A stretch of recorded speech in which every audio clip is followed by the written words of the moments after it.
குட்டி கதை ஒண்ணு இருக்கு. ஒரு குட்டி கதை ஒண்ணு சொல்றேன். ஒரே ஒரு குட்டி கதை மட்டும் சொல்லிட்டு ஒரு குட்டி கதை ஒண்ணு சொல்லிட்டு ஓடி போய் கடைசியா ஒரு குட்டி இதனால் இவன் முடிக்கும் என்றாய்ந்து அதனை அவன் கண் விடல். So the moral of the story is நீ சொல்ற மாதிரி கொஞ்சோண்டு உப்பு தான், அதை நான் காசு கொடுக்காம எடுத்துட்டா மன்னரே காசு கொடுக்காம எடுத்துட்டாருன்னு சொல்லி பின்னாடி வர என் பரிவார இந்த மொத்த ஊரையும் கொள்ளையடிச்சிருவான்.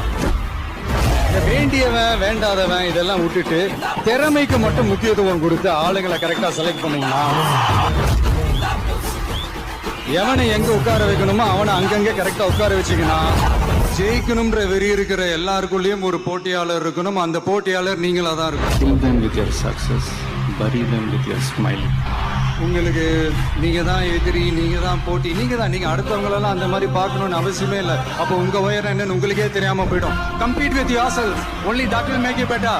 அந்த நதி மாதிரி தாங்க நம்ம வாழ்க்கையிலே நம்மளை வணங்குறவங்களும் இருப்பாங்க, நம்மளை